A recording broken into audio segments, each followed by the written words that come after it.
आणि केंद्रीय मंत्रिमंडळाचा विस्तार होत असताना न्यायिक भूमिका ही अजितदादा पवार यांना मिळावी ही अपेक्षा खरं तर आहेच निश्चितपणे.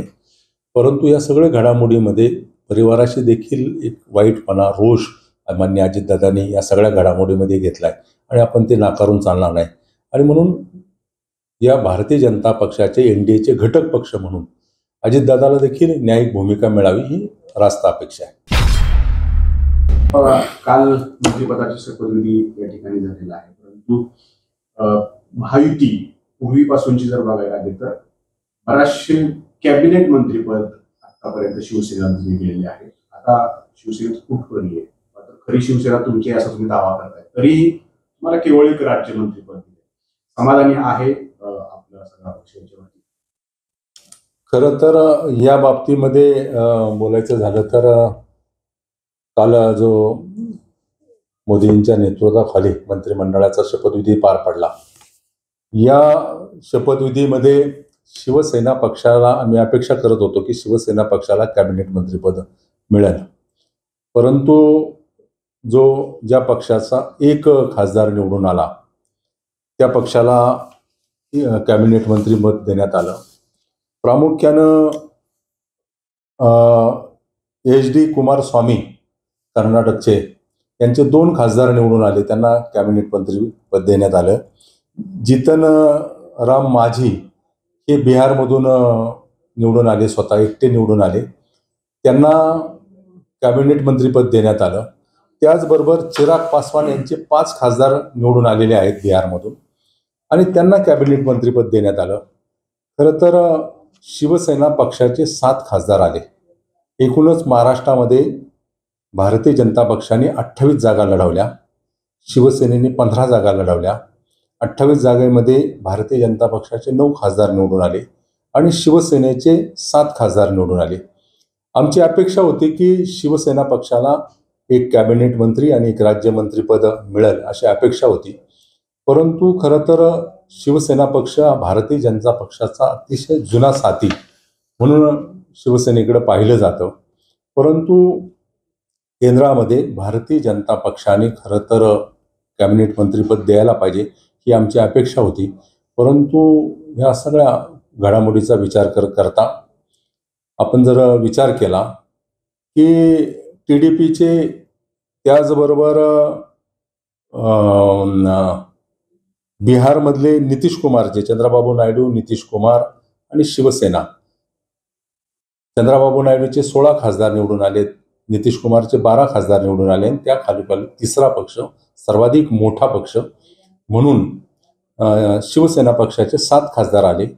5 खासदार चिराग पासवानचे आमच्या नंतर आले, त्यांना कॅबिनेट मंत्रिपद देण्यात आलं आणि शिवसेनेला खरं तर राज्यमंत्रीपद देण्यात आलं. हा कुठंतरी मला तरी व्यक्तिशः असं वाटतं की हा दुजाभाव शिवसेनेच्या बाबतीमध्ये होतोय.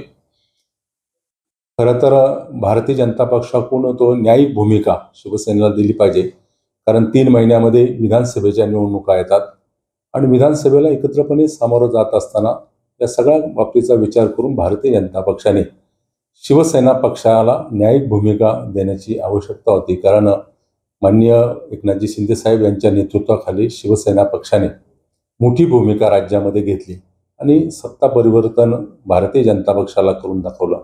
त्या माध्यमातून ती न्यायिक भूमिका अपेक्षा आमची त्यांच्याकडून होती. महाराष्ट्रात खच्चीकरण केलं जाते शिंदे गटाचं, कारण 15 तुम्ही जागा लढला आणि 7 निवडून आले, म्हणजे जवळपास 50%च्या जवळपास तुमचा स्ट्राईक रेट आहे. आणि तिकडं भाजपचा खूप कमी आहे, तरी त्यांना केंद्रीय मंत्रीपद, राज्यमंत्रीपद असं दिलेलं आहे. खच्चीकरण केलं जातंय का या ठिकाणी घटक पक्षांचं? नाही, मी तुम्हाला सांगतो की राज्याच्या आगामी विधानसभेच्या निवडणुका पाहता शिवसेना पक्षाला न्याय मिळावा किंवा न्याय दिला जावा ही भूमिका आमची होती.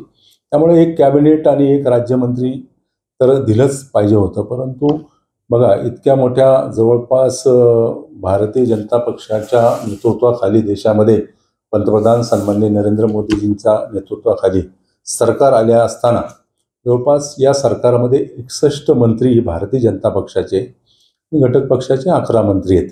ही न्यायिक भूमिका या सगळ्या माध्यमातून खरं तर महाराष्ट्राला दिली गेली पाहिजे होती, कारण आगामी निवडणुकीला सामोरं जात असताना जर न्यायिक भूमिका असते तर तो एक वेगळा मेसेज सर्वसामान्य जनतेमध्ये गेला असता. आग्रह धरणार आहात आपण? नाही, आता मंत्रिमंडळाचा विस्तार झालेला आहे. हा सगळा विस्तार होत असताना या अगोदरच सगळा विस्तार होत असताना ती भूमिका भारतीय जनता पक्षाने घ्यायला पाहिजे होती. परंतु नाराजी आहे तुमची. आम्ही बघा स्पष्टपणे या बाबतीमधली आमची भूमिका राज्याचे मुख्यमंत्री सन्माननीय एकनाथजी शिंदे साहेब यांच्याकडे बोलून दाखलेली. ते आमचे खरं तर नेते आहेत, प्रतिनिधी आहेत. त्यांच्याकडे भूमिका आमची बोलून दाखवली. भारतीय जनता पक्षाने या सगळ्या गोष्टीचा विचार करायला हवा होता.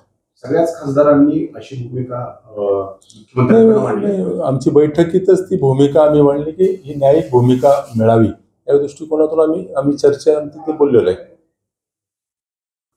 केवळ अनेक असे आहेत खासदार म्हणजे एकच खासदार निवडून आहेत विविध राज्यांमध्ये.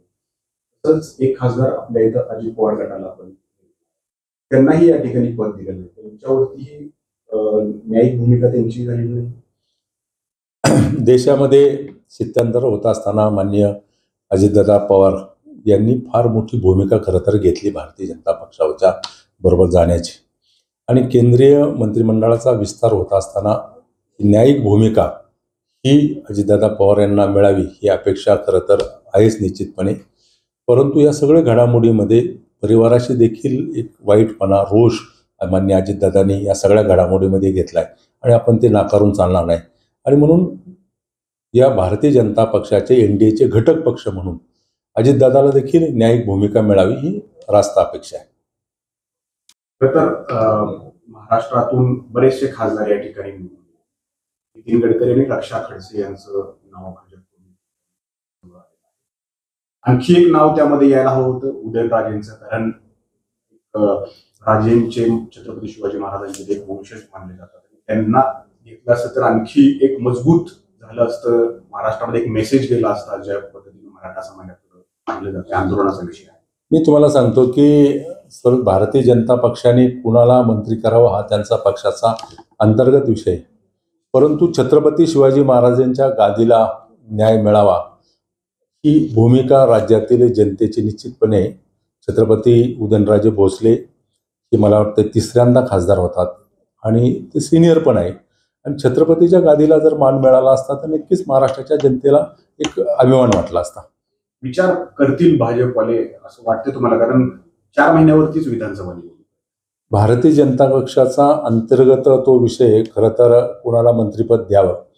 परंतु महाराष्ट्राच्या जनतेच्या माध्यमातून जर मला लोकप्रतिनिधीमधून विचारलं तर छत्रपती शिवाजी महाराजांचे वारसदार म्हणून छत्रपती उदयनराजांकडे पाहिलं जातं आणि ते देखील सिनियर आहे. त्यामुळे त्यांना न्यायिक भूमिका भारतीय जनता पक्षाने दिली पाहिजे अशी माझी अपेक्षा आहे. देश विदेशातील प्रत्येक घडामोडींचे लाईव्ह अपडेट मिळवण्यासाठी आता साम टीव्हीच्या सर्व सोशल मीडिया प्लॅटफॉर्मला लाईक, फॉलो आणि सबस्क्राईब करा. तसंच सर्व नोटिफिकेशनसाठी बेल आयकॉन प्रेस करायला विसरू नका.